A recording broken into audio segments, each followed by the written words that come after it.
ओम सर्वे भवन्तु सुखिनः, सर्वे सन्तु निरामयः, सर्वे भद्राणि पश्यन्तु, मा कश्चित् दुःखभाग् भवेत्। असतो मा सद्गमय, तमसो मा ज्योतिर्गमय, मृत्योर्मामृतं गमय। ओम पूर्णमदः पूर्णमिदं पूर्णात् पूर्णमुदच्यते, पूर्णस्य पूर्णमादाय पूर्णमेवावशिष्यते। ओम शांति शांति शांति।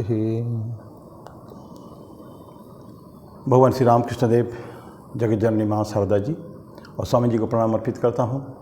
मेरे गुरुदेव पूज्य स्वामी भूतेशानंद जी महाराज को मेरा प्रणाम और आप सभी का मेरा प्रणाम। आज एक छोटे से श्लोक लेंगे हम लोग सुभाषितम से। छोटपन में हम लोग स्कूल में बहुत पढ़ा करते थे, विदुर नीति, चाणक्य नीति और सब नीतियाँ, और कहीं कि उसका अथर का नाम भी नहीं है, ऐसे सुभाषितानी करके पढ़ते थे। इसी में से एक, और आज इसका जो मीनिंग है, लक्ष्य है इसको वीडियो का, राष्ट्र के कार्य के लिए हमारा सब कुछ समर्पित होना चाहिए। मेरा तन समर्पित, मेरा मन समर्पित, मेरा जीवन समर्पित, मेरा धन समर्पित, everything should be for the nation. राष्ट्र के लिए हम सब कुछ छोड़ सकते हैं, और मेरा हर कण कण, मेरा हर क्षण क्षण सब कुछ राष्ट्र के लिए है। तो श्लोक ऐसा है, राष्ट्रस्यार्थे न यत् ज्ञानम, राष्ट्रस्यार्थे न यत् धनम, राष्ट्रस्यार्थे बलम यन्न, धिक तत् ज्ञानम धनम बलम। बोलते कि राष्ट्र के लिए, राष्ट्र की भलाई के लिए जो ज्ञान नहीं है, राष्ट्र की भलाई के लिए जो धन नहीं है, समर्पित नहीं है, और राष्ट्र के लिए जो बल भी समर्पित नहीं है, हमारा शरीर की शक्ति समर्पित नहीं है, तो धिक्कार है उस ज्ञान को, उस धन को और उसके बल को। हम लोग अगर पुराने चले जाएं कि स्वतंत्रता संग्राम, पुरानी बात छोड़ दें, बहुत इतिहास में तो हमारे ऐसे उदाहरण बहुत है, सैकड़ों उदाहरण भरे पड़े हैं, कैसे देश को बचाने के लिए, देश की खातिर अपना मर मिटते थे, वो जीवन समर्पित करते थे। लेकिन द लेटेस्ट जो हम लोगों ने स्वतंत्रता संग्राम के समय देखा है कि जो वीर पुरुष थे, जो सब बड़े बड़े अपना जीवन समर्पित न्यौछावर कर दिए राष्ट्र के लिए, उनका कहना है कि हमारा अंतिम खून के अंतिम बूंद तक हम राष्ट्र के लिए लड़ेंगे।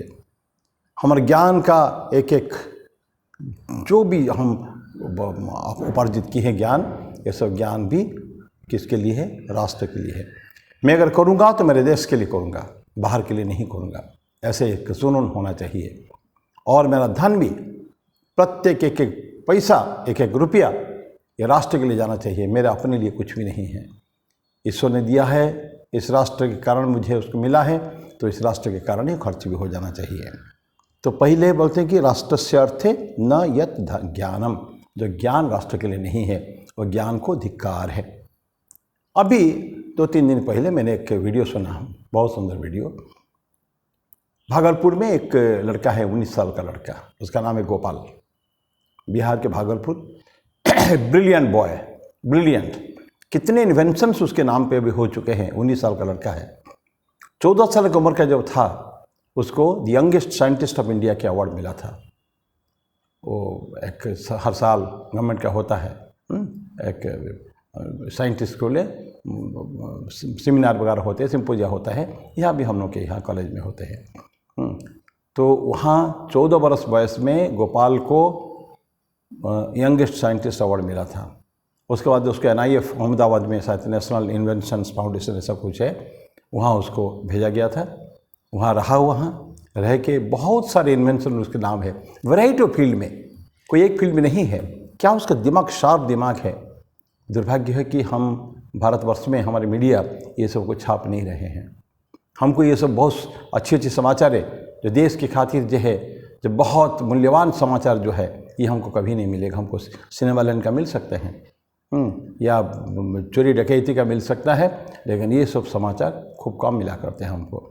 आज तक शायद आप लोग भी, मुझे पता नहीं कितने लोग जानते होंगे गोपाल का नाम, मैं भी तो नहीं जानता, तो हकीकत बताएं तो वो लड़का 14 साल की उम्र में उसने ये साइंटिस्ट का अवार्ड मिला। पिछले 5 वर्ष में उसने बहुत सारे इन्वेंशंस अपना नाम कर चुके हैं, और सबसे बड़ी बात है कि क्यों में ये राष्ट्रस्य अर्थ क्यों है, नासा जो यूएस में अमेरिका में है 3 बार उसका ऑफर आ चुका है। सोचिए इतना 14 साल से लेकर 17-18 साल से लेकर 19 साल के बीच में पिछले 2-3 वर्ष में उसको 3 बार ऑफर आ चुका है नासा से वहाँ जाए काम करने के लिए। ही स्ट्रेट वे रिजेक्टेड। नहीं, ये जो भी कुछ है, जो मेरा प्रत्येक एक मिनट मेरा ज्ञान का सब कुछ जो कुछ मैंने पाया है इस राष्ट्र से पाया, देश से पाया है, इसी मिट्टी से मैंने पाया है, यहीं हमारे भाई लोगों के साथ रहते हुए, मेरे परिवार में रहते हुए, मेरे स्कूल में पढ़ते हुए मैं पाया हूँ। तो इसीलिए जो कुछ मैं निकालूंगा सब कुछ मेरे देश के कल्याण के लिए होना चाहिए। This is an brilliant example कि कैसे इस उम्र में भी उसका इतना एक राष्ट्र के प्रति उसका जो प्रतिबद्धता है कि देश के प्रति मुझे कुछ कर गुजरना है।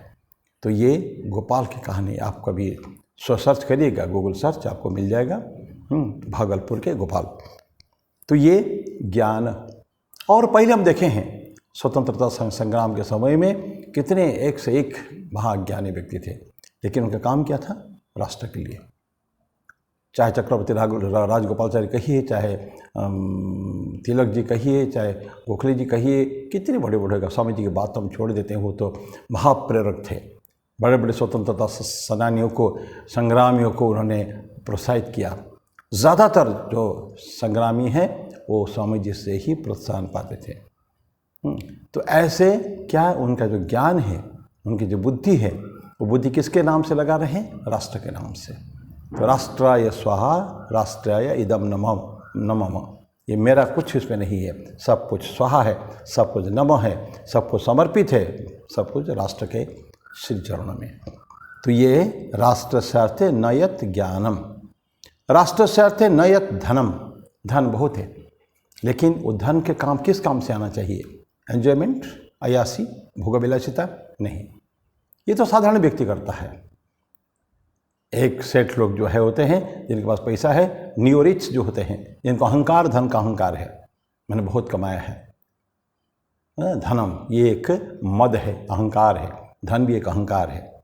विद्या मद धन मद अभिजात मदस्तथा। विद्या का मद, धन का मद, वही जो विद्या मत ज्ञान जो है, धन का मद, और अभिजात में कुलीन वंश का हूँ मैं, अच्छे कुल का हूँ, अच्छे वंश का हूँ, ब्राह्मण क्षत्रिय। तो ये किसी काम के नहीं, ये सब मद अहंकार होते हैं। लेकिन जो ठीक ठीक समझदार है तो उनके लिए ये दम हो जाता है, मद दम होता है। अवलिप्त व्यक्ति जो है उनके लिए जो मद होता है वो अच्छे व्यक्तियों के लिए वो दम हो जाता है। उनके लिए कोई मद नहीं, अहंकार नहीं रहता है मेरे पास पैसा है लेकिन पैसा मेरा नहीं है। ट्रस्टीशिप कॉन्सेप्ट कई बार चर्चा कर चुके हैं हम लोग। ट्रस्टीशिप में ये राष्ट्र का संपत्ति, राष्ट्र की संपत्ति मेरे पास है, रखने के लिए दिया गया for some time, to be spend for my country. सब कुछ मेरे देश के लिए है, सब कुछ दे देते हैं लोग। आप देखिए बड़े बड़े टाटा कंपनी को देखिए, बिरला को देखिए, और पहले ज़माने में हो चुके हैं, जितना भी खर्च हो ये राष्ट्र के लिए। ये कोविड हुआ, कितना, कोई 1500 करोड़, कोई 500 करोड़, कोई क्या नहीं दिया उन लोगों ने, जबकि उनके इनकम का छोटा सा पोर्शन, लेकिन फिर भी जितना चाहिए दिया जाए। तो धन संपत्ति जो है ये भी चाहिए कि किसके नाम से होना चाहिए? राष्ट्र के नाम से होना चाहिए। तो हमको याद आ रहे पुरुषोत्तम दास टंडन, राजर्षि पुरुषोत्तम दास टंडन। वो ऐसे बड़े व्यक्ति, 7 पुत्र उनके थे। तो उनको वो कुछ सोसाइटी के वो मेंबर भी थे, कुछ एडवाइज़र वगैरह थे, देश के लिए है, कल्याण के लिए कुछ सोसाइटी थे, मैंने सोसाइटी के नाम भूल रहा हूँ। उनसे उनको कुछ 300-400 कुछ रुपया मिलता था हर महीने। वो समय पुरानी बात हो गई है। तो वो उसको भी लिख देते थे, इसको जो भी उनका पेंशन वगैरह जो कुछ मिला करता था उस ट्रस्ट के नाम से, जो ट्रस्ट देश के लिए काम करता था। किसी ने उसको पूछा कि आपको थोड़े से तो पैसा मिलता है पेंशन के बतौर, तो आप उसको उस सोसाइटी के नाम से लिख देते हैं। बोला कि देखो भाई, ये पैसे के ऊपर मेरा कोई अधिकार नहीं है, और क्योंकि ये देश का पैसा है और देश के काम के लिए मैं उसको लिख देता हूँ। दूसरी बात रहा मेरा अपना खर्च, मेरे 7 पुत्र है और प्रत्येक के ऊपर मैंने 100 रुपया का टैक्स लगा रखा है। बोलते हैं हर पुत्र के ऊपर 100 रुपया टैक्स है, और उससे मेरा काम फर्स्ट का चल जाता है, मैंने नहीं चाहिए। ये तो कोई छोटा सा उदाहरण है। जैसे बंधु चित्तरंजन दास कितना काम करते थे देश के लिए, अकुत संपत्ति बहुत था उनके। एक समय में उनके पिताजी दिवालिया हो गए थे, अपने आप को दिवालिया घोषित कर दिया था। बहुत लोगों से लोन ऋण लिया था उन्होंने और अपने आप को दिवालिया घोषित कर दिया। और दिवालिया घोषित कर देने के बाद फिर आपको कि इनके दोनों लोन को देने की आवश्यकता, चुकाने की आवश्यकता नहीं है। लेकिन उनकी मृत्यु के बाद उनके पुत्र, उनके चित्तरंजन दास, देशबंधु उनका नाम दिया गया था। चित्तरंजन दास ने अपने सारे डेटर जो आपने उनको लोन दिए थे, क्रेडिटर्स, उनको बुलाया और ससम्मान उनके पिताजी का लिया हुआ पैसा उनको वापस कर दिया।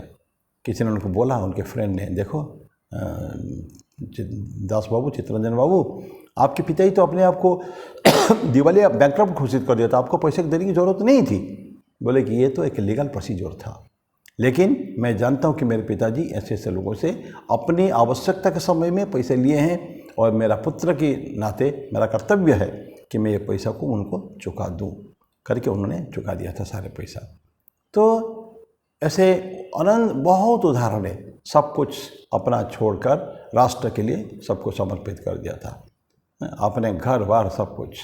तो ऐसे ये क्या हो गया, राष्ट्रस्यार्थे न यह धनम, जो धन राष्ट्र के नाम से नहीं है। ये तो हमने केवल उदाहरण लिया जो राष्ट्र के नाम से उन्होंने कर दिया, लेकिन हज़ारों लाखों उदाहरण है। बहुत पैसा रहने के बाद भी राष्ट्र के लिए कभी देंगे नहीं और देश के लिए कभी देंगे नहीं। अपने अयासी में, भोग विलासिता में उड़ा देंगे, लेकिन राष्ट्र के लिए वो लोग नहीं दे पाएंगे। तो वो पैसा को भी धिक। और रहा बल, शक्ति भी मेरे को मिली यहीं से ही, इसी राष्ट्र से, माँ की कृपा से, माता पिता के परवरिश से, पालन पोषण से और समाज से ही। जो कुछ मिलता है समाज से मिलता है। जितना नरिशमेंट हमको मिलना है सब वहीं से मिलता है। तो मेरा शरीर का अंतिम, खून का अंतिम जो है बिंदु भी, ये रक्त का बिंदु भी देश के लिए है। और ये तो उदाहरण देने की आपको आवश्यकता नहीं है। वो बिस्मिल, राम प्रसाद बिस्मिल से लेके वो भगत सिंह और सुखदेव, और ये क्या उनके था जुनून, क्या था, क्या जुनून उनका, बहुत सवाल था कि हमारा शरीर क्या, हर सब कुछ राष्ट्र के लिए समर्पित है। खुदीराम बोस क्या उम्र था, बहुत ज़्यादा उम्र नहीं था उनको, लेकिन देखिए देश के प्रति उनका क्या है कि मैं जा रहा हूँ, फिर से वापस आ जाऊँगा, मैं आई अगेन कम बैक। इसीलिए कविता गाना गाते हैं, विदाई दे माँ घुरी असी, माँ राष्ट्र के माँ को, देश को बोलते हैं कि मातृभूमि भारत को मुझे विदाई दे दो, अभी मैं थोड़ा सा घूम के आ जाता हूँ। फांसी लगने जा रहा है, अब भी ये थोड़ी देर के बाद उनके गले में फांसी का फंदा है, तभी भी बोलते हैं विदाई दे माँ घुरी असी। और जो काम मैंने इनकम्प्लीट रखा, कंप्लीट नहीं कर पाया, उस काम का क्या पुनः उस काम को शुरू करूं। मेरी मातृभूमि को मैं पराधीनता से, जंजीर से जो जकड़ी हुई है मेरी माँ, उसको मैं निकाल लूं, ये मेरा कर्तव्य है। इसलिए मैं आया था, लेकिन अभी काम पूरा ना करके जा रहा हूँ, पुनः वापस आ जाऊँगा। ये जो है बिस्मिल, राम प्रसाद बिस्मिल अभी लास्ट डे तक वो खेलते थे, कसरतबाजी करते थे, एक्सरसाइज करते थे। अब मरेंगे, अब भी 1 घंटे के बाद उनकी मृत्यु होने वाली है, लेकिन फिर भी भगवद गीता पढ़ना, गीता पढ़ते थे, अमर अमर रही है। तो ये सब क्या है, उनको अपने दल, अपना ज्ञान, अपना धन, अपना बल, ये कुछ उनको अपने लिए कुछ यूज़ नहीं करने का है।